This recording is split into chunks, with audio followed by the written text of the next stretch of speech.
오늘 읽은 말씀에 근거해서 마태복음 강해 64번째로 위선을 피하려면 이라고 하는 제목으로 말씀드리겠습니다. 오늘 읽은 내용은 예수님께서 말씀하신 5번째, 6번째, 7번째 화에 대한 부분입니다. 25절, 26절이 5번째 화에 대한 내용이죠. 잔과 대접은 깨끗하지만 그 안에는 탐욕과 방탕으로 가득하다 라고 하는 이야기입니다. 예수님께서 바리새인과 서기관들의 삶을 보면서 그렇게 평가하십니다. 잔과 대접은 겉은 깨끗하지만 안은 탐욕과 방탕으로 가득하다 라고 말씀하고 계십니다. 그러면서 먼저 안을 깨끗하게 해라. 그러면 겉도 깨끗하게 될 것이다 라고 말씀합니다. 겉과 속의 문제를 다룹니다. 바리새인들의 관심은 겉에 있다. 그릇과 잔의 외적인 부분에 있다. 외부에 있다라고 그렇게 말씀합니다. 예수님의 말씀 속에 보면 바리새인들이 생각한 것이 무엇인가라고 하는 것이 잘 드러납니다. 바리새인들의 경우에는 대접이 깨끗하면 그 안에 담긴 것은 저절로 깨끗해진다. 대접이 깨끗하면 그 안에 담긴 것은 저절로 깨끗해진다 하는 생각을 가진 것이죠. 도둑질하거나 속여서 얻거나 강제로 빼앗은 것이라 할지라도 상관없이 이 깨끗하게 된 그릇에 담기만 하면 그것은 자동으로 깨끗해진다 라고 하는 생각을 그들이 가지고 있었습니다. 구약의 규정을 보면 어떻게 하면 정결하게 음식을 먹을 수 있을까? 부정하지 않고 정결하게 음식을 먹을 수 있을까에 관련된 많은 규정들이 있습니다. 그리고 유대인들의 경우에는 어떤 음식은 먹어도 되고 어떤 음식은 먹지 말아야 하는지에 대한 부분도 아주 명확합니다. 예수님께서는 유대인들이 이렇게 지키려고 하는 것, 그것은 그릇과 잔의 겉을 깨끗하게 하는 정도에 불과하다라고 이야기합니다. 그러면서 정말 예수님께서 보기를 원하시는 것이 있다면 그것은 바로 삶에서 정결한 삶입니다. 삶에서 정결하게 사는 것을 예수님께서는 강조하셨지만 그러나 바리새인들과 서기관들의 경우에는 그냥 외적인 정결에만 관심을 가지고 그들의 삶에서는 오히려 하나님의 말씀과는 거리가 먼 삶을 살고 있습니다. 그래서 잔과 대접은 깨끗하지만 그 안은 탐욕과 방탕으로 가득하다라고 그렇게 예수님께서 지금 그들을 평가하고 계십니다. 27절, 28절은 6번째 화에 대한 내용입니다. 앞에 5번째 화와 연결이 되죠. 너희는 회칠한 무덤과 같다라고 말씀하십니다. 회칠한 무덤 어떨까요? 겉은 아름답습니다. 근데 그 안은 죽은 사람들의 뼈와 더러운 것이 가득합니다. 6월절 절기 때 예루살렘 성전을 방문하는 사람 수는 굉장히 많았습니다. 팔레스틴에 사는 사람들도 6월절 절기를 맞아 예루살렘으로 올라왔습니다. 뿐만 아니라 디아스포라 유대인들, 그 당시에 팔레스타인에 살던 유대인들보다도 더 많은 수가 로마 제국 각지에 흩어져 살았습니다. 그 사람들을 우리가 디아스포라 유대인이라고 부르는데 디아스포라 유대인들도 절기를 맞아 6월절을 맞아 예루살렘을 방문하는 것, 그것이 어찌 보면 그들에게 버킷리스트 같은 내가 죽기 전에 꼭 한 번은 해봐야 되겠다라고 생각하는 것이었는데 특별히 6월절 절기가 그들에게 좋았던 것은 6월절 절기를 맞아 오고 나서 조금 더 있으면 오순절을 맞기 때문에 실질적으로 2개의 절기를 함께 지킬 수 있는 그런 기회가 되어서 특별히 6월절 절기 때는 더 많은 3대 절기 중에서도 더 많은 순례객들이 있었습니다. 그래서 6월절이 있기 바로 전달에 예루살렘에 사는 유대인들은 예루살렘 성 밖에 그들의 조상의 무덤을 단장하는, 회칠하는 그와 같은 일을 하곤 했습니다. 무슨 이유로 그와 같은 일을 했을까요? 내가 우리 조상들을 잘 섬기는 사람이다 라고 과시하는 그러한 의미는 아니고 정말 많은 순례객들이 예루살렘을 향해서 옵니다. 그리고 무덤이 있는 그러한 계곡 골짜기를 통해서 또한 예루살렘으로 오기도 하는데 의식하지 못한 채 부지불식간에 그 무덤을 만지게 되면 그들은 부정해집니다. 그러한 부정을 피하기 위해서 그들은 잘 보이도록 회치를 했습니다. 부정해지지 않도록 하기 위해서 회치를 했지만 그러나 예수님의 관심은 그 회칠한 무덤 안이었습니다. 죽은 사람의 뼈와 더러운 것으로 가득한 그 무덤 안에 대해서 이야기하고 계십니다. 무덤은 예루살렘 성 안에는 없었습니다. 다 성 밖에 있었죠.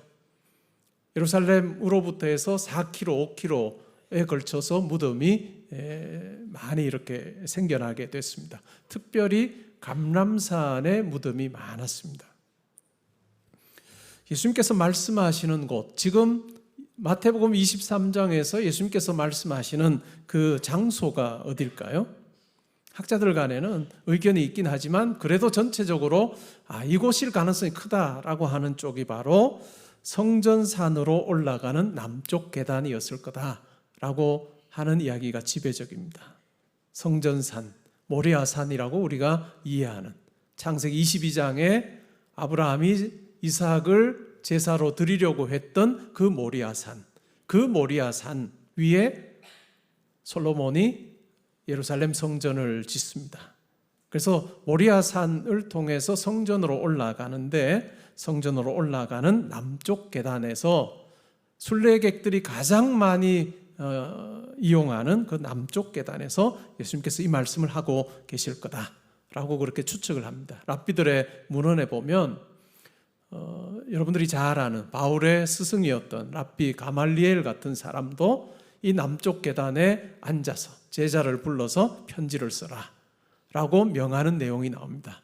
그래서 갈릴리 남북에 있는 사람들에게 편지를 쓰고 팔레스타인에 있는 사람들에게 편지를 쓰고 또 디아스포라 유대인들에게 편지를 써서 하나님의 평강이 너희에게 있기를 원한다라고 하는 내용을 적어서 그들에게 전달하라 라고 하는 내용도 나오고, 또한 랍비들은 이 계단에서 율법을 가르쳐서 많은 제자들을 깨우치고 또 군중들을 깨우치는 것 같은 일을 했습니다.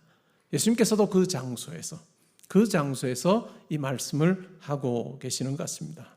이 남쪽 성전산 남쪽 계단은 1960년대 70년대에 고고학적인 발굴을 통해서 어느 정도 발굴된 부분입니다.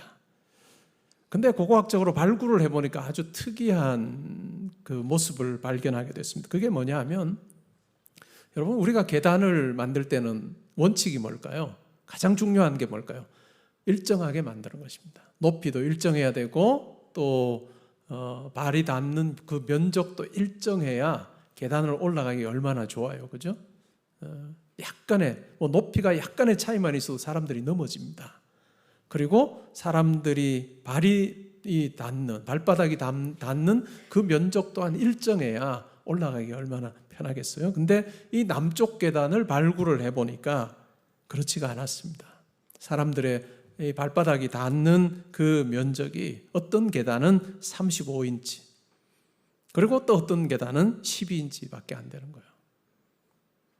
그래서 이 계단마다 차이가 납니다. 그래서 35인치의 계단, 그 다음 계단은 12인치, 그 다음 35인치 계단, 12인치, 이런 식으로 해서 발 닿는 면을 다르게 한 거예요. 왜 그렇게 했을까요? 일정하게 해놓으면 뭐가 좋을까요? 그냥 후다닥 뛰어 올라가면 됩니다. 근데 이렇게 달리 해놓으면 어떻게 될까요? 천천히 올라갈 수밖에 없어요. 하나님의 전으로 올라가면서 그들은 성전에 올라가는 노래를 읊조리고 하나님께서 베푸신 그 구원이 무엇인지를 기억하면서 하나님께로 나아가는 그 주된 통로가 바로 이 남쪽 계단이었습니다. 우리 교회도 순례자의 길이 있습니다. 주로 지금은 성도님들이 엘리베이터를 주로 이용하시거나 옆에 계단을 이용하시는데, 교회 외부에 나 있는 개포고등학교 후문 쪽에서 교회로 오시면 아파트와 우리 교회 사이 공간에 순례자의 길이라고 해서 계단이 있습니다. 그 계단을 통해서 올라오시면 바로 이쪽에 3층으로 바로 올라오실 수 있습니다.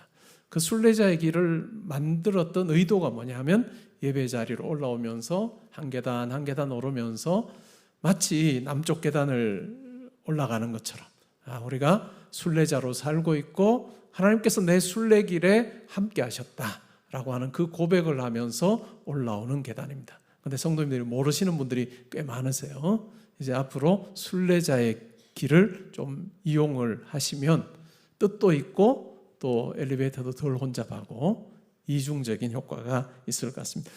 예수님께서 이렇게 남쪽 계단에서 지금 말씀하고 계시는데 또 남쪽 계단의 어떤 부분은 한 35m 정도 되는 아주 큰 광장과 같이 많은 사람들이 모일 수 있는 것 같은 곳도 있었습니다. 근데 이 남쪽 계단에서 반대편을 바라볼 때 6월절 전에 어떤 광경이 눈에 많이 들어왔을까요? 회칠한 무덤이 많이 보이는 거예요. 6월절을 준비하면서 회칠을 해놓은 많은 무덤들을 보고 있는 그 상황에서 예수님께서 말씀하고 계십니다. 예수님께서 강조하시는 내용이 뭘까요? 사람의 내면, 마음이 중요하다. 바리새인과 서기관들은 입으로 들어가는 것, 그것이 사람을 더럽게 한다라고 생각을 했습니다. 그래서 손을 씻지 않고 음식을 먹는 제자들을 보면서 왜 이렇게 부정하게 식사하느냐라고 그렇게 비난을 했습니다. 그때 예수님께서 뭐라고 말씀하셨습니까?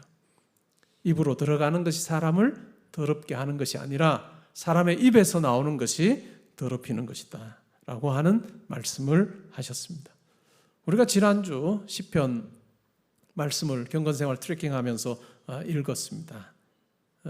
얼마 되지 않는 그 시편에 마음이라고 하는 단어가 무려 22번이나 등장합니다. 여러분 이제 시편 계속 읽으실 텐데 마음이라고 하는 단어가 나올 때마다 마음 밑에 한번 줄을 한번 그어 보십시오. 얼마나 많이 하나님의 말씀에 마음에 대한 강조가 나오는지 확인할 수 있을 것입니다. 예수님께서는 바리새인과 서기관들의 겉으로 번지르해 보이는 그들의 행위 이면에 있는 그들의 마음의 악함에 대해서 말씀하고 계십니다. 29절부터 36절은 7번째 화에 대한 내용입니다. 바리새인과 서기관들이 이렇게 말합니다. 선지자들의 무덤을 만들고 의인들을 위해서 비석을 세우면서 이렇게 말합니다. 오래전에 구약의 어느 시기에 죽었던 선지자 그리고 의인 그 무덤과 비석을 만들고 세우면서 우리가 만약 그 당시에 있었더라면 우리가 이 선지자들 죽이지 않았을 텐데 또한 의인들 우리가 죽이지 않았을 텐데 우리 조상들은 그렇게 죽였지만 우리는 그렇게 하지 않을 텐데 라고 그렇게 그들의 조상이 다르다라고 하는 것을 이야기합니다. 근데 예수님께서는 이렇게 말씀하세요. 너희가 선지자를 죽인 자의 자손이다. 이 선지자를 죽인 자의 자손이라는 말은 그들이 범한 죄가 너희에게 그냥 이어진다는 개념이 아니라 너희도 지금 여전히 그리고 앞으로도 이와 같은 하나님의 뜻을 전하기 위해서 온 선지자들과 또한 하나님의 뜻을 전하는 많은 의인들을 죽게 할 것이다 라고 그렇게 말씀합니다. 그러면서 미래와 연결시켜서 이야기합니다. 그들은 과거를 보면서 우리가 저 형편에 있었다면 우리 안 죽였을 텐데 라고 하는 그들을 향해서 예수님께서는 미래와 연관시켜서 이렇게 말씀합니다. 내가 예수님이에요. 선지자들과 지혜 있는 자들과 서기관들을 보낼 것인데 그들 중에 더러는 죽이고 너희가 더러는 십자가에 못 박고 더러는 회당에서 채찍질하고 더러는 이곳저곳 다니면서 그들을 박해할 거다. 미래에 너희들 분명히 내가 보낸 자들을 죽이고 채찍질하고 박해할 거다라고 그렇게 말씀합니다. 그러면서 너희들의 삶이라고 하는 것이 바로 너희 조상의 분량을 채우는 것과 마찬가지다라고 하는 이야기입니다. 그러면서 의인 아벨의 피부터 성전과 제단 사이에서 죽은 사갈의 피까지 다 너희에게 돌아갈 거다라는 말씀을 하십니다. 왜 하필 아벨과 사갈의 이야기를 할까요? 죽은 자 이야기를 하는데 피 흘림을 당하고 피 흘리고 죽임을 당한 사람 이야기를 하는데 왜 하필 아벨과 사갈의 이야기를 할까요? 여러분 아벨은 어느 책에 나올까요? 우리가 창세기를 이제 읽다 보면 4장쯤이면 이 아벨 이야기가 나옵니다. 형 가인에 의해서 이 아벨이 죽습니다. 의인의 피죠. 의인이 흘린 피의 첫 번째가 바로 이 아벨입니다. 그것은 이해가 됩니다. 근데 왜 스가랴 이야기를 할까요? 이 스가랴는 역대하 24장 20절, 20절부터 22절에 나옵니다. 제사장 여호야다의 아들 스가랴라고 소개하고 있습니다. 이 스가랴가 죽은 시기는 주전 9세기 말입니다.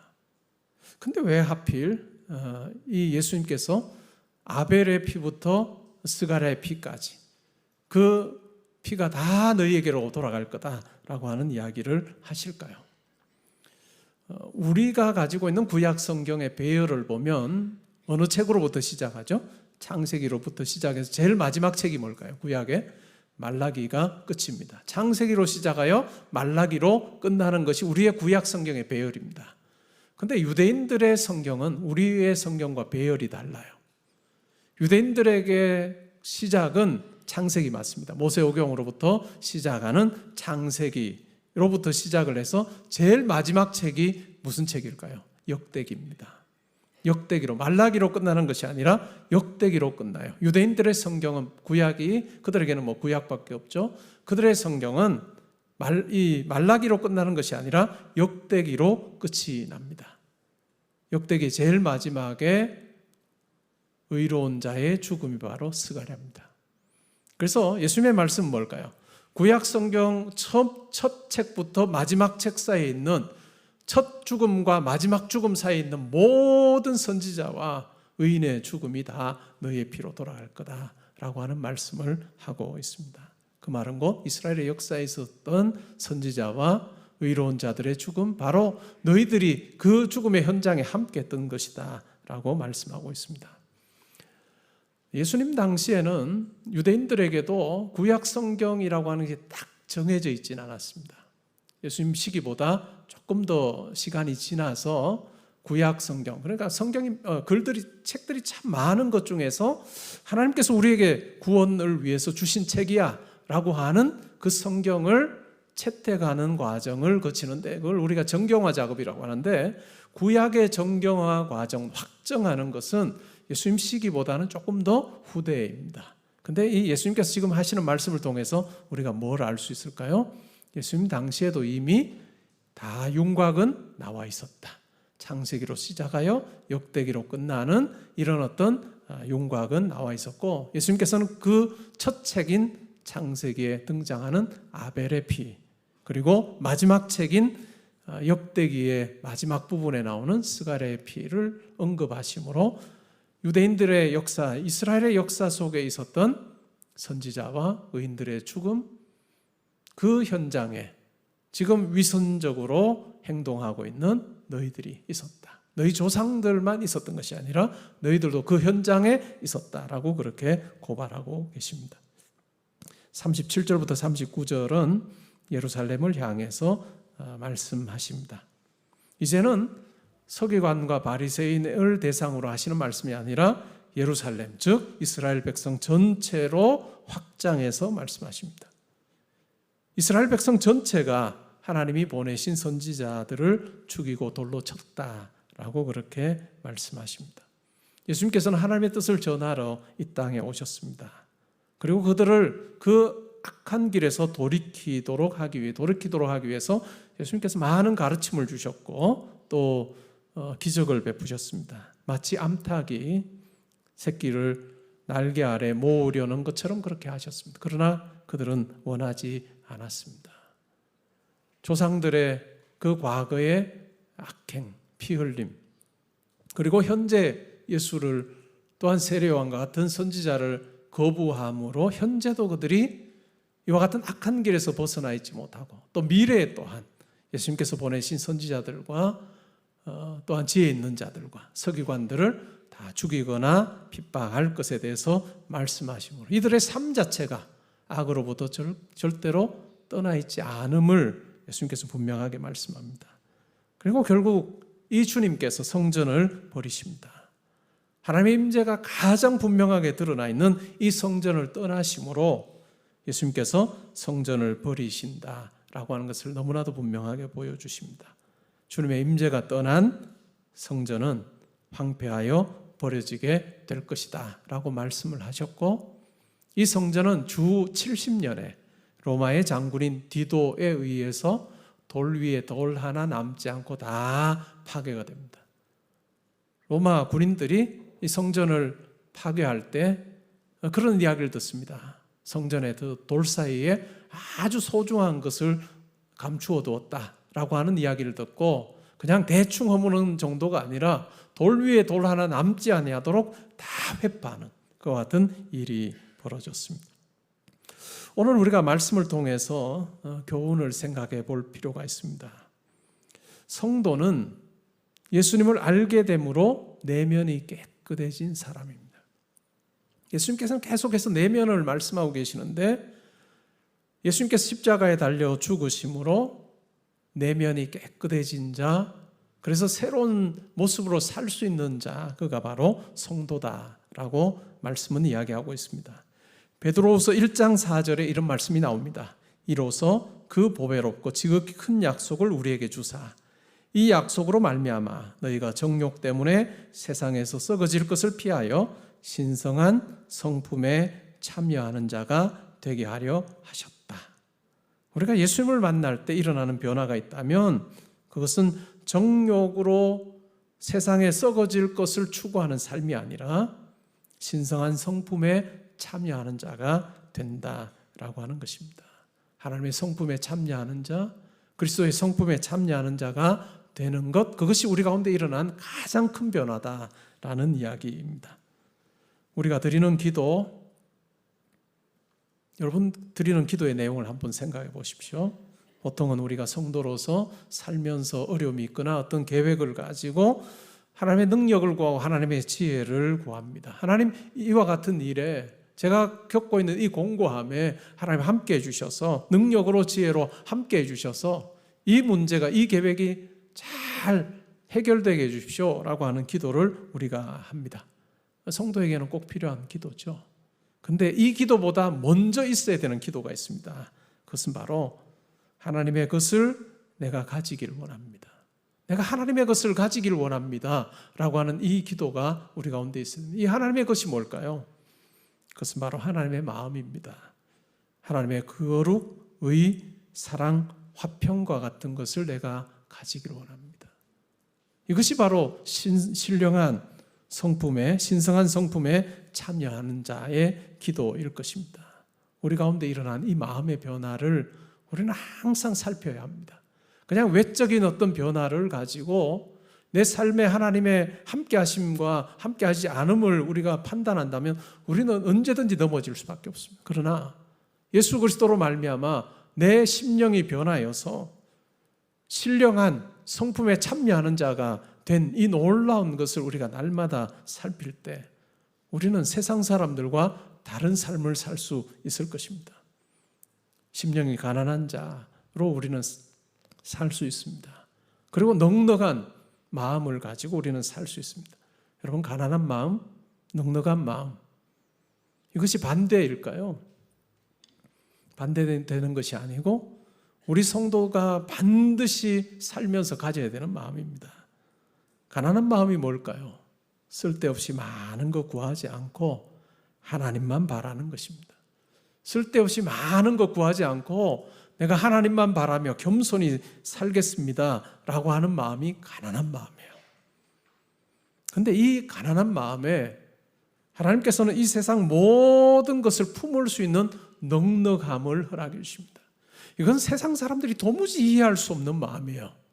세상 사람들은 가난한 마음이라고 하면 비참해진다고 생각합니다. 가난한 마음을 소유하고 살면 비굴해진다고 생각하는데 그렇지가 않아요. 우리 성도에게 일어난 예수 그리스도를 통해서 우리에게 주어진 이 마음의 변화를 우리가 살피면서 내가 하나님 닮아서 그리고 하나님만 바라보면서 그 의롭고 선하시고 사랑과 긍휼이 풍성하신 그 하나님만 바라는 그와 같은 가난한 마음 제가 가지고 살기 원합니다 할 때 하나님께서는 그 가난한 마음에 세상 모두를 다 담을 수 있는 넉넉함을 허락해 주십니다. 이것이 우리 성도가 경험하게 되는 역설이에요. 이 세상 사람들은 기도할 시간이 있으면, 바랄 시간이 있으면 자기밖에 안 바랍니다. 자기 자신만 바라며 살아가요. 근데 성도는 그렇지 않은 거죠. 가난한 마음에서 넉넉한 마음이 주어질 때 우리는 이웃을 품고 이웃을 위해서 기도하는 자로 살아갑니다. 여러분, 기도 시간을 내기가 얼마나 힘든지 우리 다 알고 있어요. 그렇죠? 바쁜 중에 시간을 쪼개서 기도하러 나오는 거, 이게 보통 일이 아닙니다. 여러분 댁에서도 기도하는 게 보통 일이 아니에요. 그러면 세상 사람들 어떻게 기도할까요? 내가 잘 되게 해주시고, 사업하면 내가 대박 나고 다른 사람 쫄딱, 이렇게 세상 사람들은 기도하죠. 근데 우리는 그렇게 기도하지 않는다는 거예요. 우리는 그렇게 기도하지 않습니다. 여러분 중에 혹시 사업을 하시는 분들이 있다면, 여러분들이 오너시라면 여러분과 함께 일하는 사람들을 마음에 품고 기도하기 시작하는 그 변화가 우리 가운데 일어납니다. 그냥 내가 이익을 많이 남겨서 그냥 교회도 헌금 많이 하고, 이것이 하나님의 뜻이 아니고, 여러분과 더불어 살아가는 많은 사람들이 함께 웃을 수 있고 함께 평강을 누릴 수 있고 기뻐할 수 있는 것, 그것이 여러분이 참으로 추구하는 것이 되는 것. 그리고 기도의 자리에 있으면 내 기도를 필요로 하는 사람의 얼굴이 떠오르고 그의 형편이 떠올라서 자연스럽게 기도하게 되는. 근데 참 놀라운 것은요, 이렇게 우리가 다른 사람을 위한 기도를 하기 시작할 때 세상 사람들은 이해할 수 없는 우리의 지경을 하나님의 방법으로 넓혀주세요. 세상은 어떻게 생각해요? 그냥 자기 기도만 해야 될 거고, 다른 사람은 뭐 저주까지 안 해도 내가 대박 나게 해주시오, 이렇게 기도하지만 하나님은 그와 같은 기도에 역사하지 않으세요. 내가 기도의 자리에서 내가 다른 사람을 위해서 기도하고 내 기도의 지경이 넓어질 때 하나님께서는 그 기도의 지경이 넓어지는 만큼 우리를 또 들어 사용하십니다. 이것이 놀라운 신비로운 하나님의 일하심의 방식입니다. 여러분, 우리가 이 기도하면 좋겠습니다. 겁이 많은 한 쥐가 있었습니다. 이 쥐가 가장 무서워하는 게 뭘까요? 고양이겠죠. 뭐 쥐야 고양이 제일 무서운 거죠. 날마다 눈을 뜨면 고양이 걱정밖에 안 합니다. 도무지 이렇게는 내가 못 살겠다 해서 자기를 지은 창조주에게 가서 부탁을 합니다. 내가 이렇게는 못 살겠으니 나를 고양이로 좀 만들어 주시오. 창조주가 쥐가 보니까 딱한 거예요. 그래, 내가 너를 고양이로 만들어 주마 하고 고양이로 만들어 줬습니다. 이제 모든 걱정이 다 끝날 줄 알았어요. 근데 고양이로 살다 보니까 이 고양이를, 자기를 괴롭히는 개가 있는 거예요. 야, 내가 고양이가 되고 나면 아무 걱정이 없을 줄 알았는데 저 개 때문에 내가 도무지 살 수가 없다라고 생각을, 이번에는 머리를 써서 이제는 개 정도가 아니라 호랑이로 만들어 달라 해야 되겠다. 창조주에게 가서 나를 호랑이로 제발 만들어, 내가 개 때문에 살 수가 없으니 호랑이로 만들어 주십시오 라고 그렇게 부탁을 했습니다. 창조주가 그래, 한 번 더 내가 너의 청을 들어주마 해서 호랑이로 만들어 줬습니다. 호랑이가 되고 나면 아무 걱정이 없을 줄 알았습니다. 근데 살다 보니까 호랑이를 잡는 사냥꾼이 있다는 걸 듣게 됩니다. 호랑이가 되고 나서도 그 염려가 가득한 거예요. 눈을 뜨면 오늘 또 내가 사냥꾼을 만나지 않을까 염려가 됩니다. 그런 모습으로 노심초사삽니다. 쥐에서 고양이에서 호랑이로 겉모습은 바뀌었는데도 걱정하고 염려하는 것은 쥐일 때나 똑같아요. 호랑이로 만들어준 창조주가 이 쥐였다가 호랑이 된 얘가 어떻게 지내나 싶어서 보러 갔습니다. 근데 뭐 너무너무 벌벌 떨면서 살고 있는 거예요. 호랑이의 모습은 없고 쥐일 때나 똑같이 그냥 두려워하며 삽니다. 그래서 창조주가 쥐의 모습을 보고 한숨을 내쉬며 이렇게 말합니다. 너를 세상 어떤 것으로 만들어준다 해도 너의 겁은 없어지지 않을 것 같구나. 너는 그냥 쥐로 살아가는 게 제일 어울리니 다시 쥐가 되라. 우리 성도의 삶은 겉만 변하는 것이 아니라 우리의 속이 변했다는 것을 기억할 필요가 있습니다. 세상 사람처럼 두려워하면서 벌벌 떨면서 사는, 내가 내 인생 어떻게 꾸려갈까라고 생각하고 사람들의 눈치 보며 사람들의 눈을 의식하는 위선의 삶이 아니라 나로 하여금 신령한 성품에 참여하는 자 되게 하신 그 하나님의 은혜와 긍휼을 기억하며 예수 닮아가는 삶, 그것이 바로 성도의 삶입니다. 그런데 이 성도의 삶은 모든 삶의 영역에서 드러나야 합니다. 저는 여러분들에게 교회에서 자기의 믿음을 드러내려고 하지 마십시오 라고 하는 이야기를 자주 합니다. 자주 했습니다. 교회에서 내가 믿음 좋은 사람이다 라고 하는 것을 입증하려고 하지 마십시오. 제가 왜 그 말씀을 자주 들었냐면 여러분 교회 밖의 삶도 중요하기 때문입니다. 아니 어찌 보면 교회 밖의 삶이 여러분의 인생에서 더 많은 시간을 보내는 곳입니다. 그리고 거기서 어떻게 사느냐가 참 중요하다라고 하는 말씀입니다. 예수님께서 하신 말씀을 빗대어서 우리가 생각을 해보면 교회의 삶은 우리 인생의 그릇의 겉과 같습니다. 교회에서의 신앙생활이라고 하는 것은 우리 인생의 그릇의 겉과 같아요. 겉만 깨끗하고 거룩해서 될 것이 아니라 우리 교회 밖에 우리의 삶, 그릇 안에 담기는 것입니다. 그것이 정결하고 깨끗해야 합니다. 그래서 우리의 삶에서 하나님의 사랑과 화평과 긍휼을 내가 만나는 많은 사람들에게 보여주는 것, 그것이 우리의 사명입니다. 교회만 밝게 빛나고 우리의 삶의 자리는 여전히 어두운 것, 그것 하나님께서 원하시는 것이 아닐 것입니다. 우리 교회는 다른 교회와 비교하면 프로그램이 그렇게 많지 않습니다. 훈련도 많지 않고 세미나도 많지 않습니다.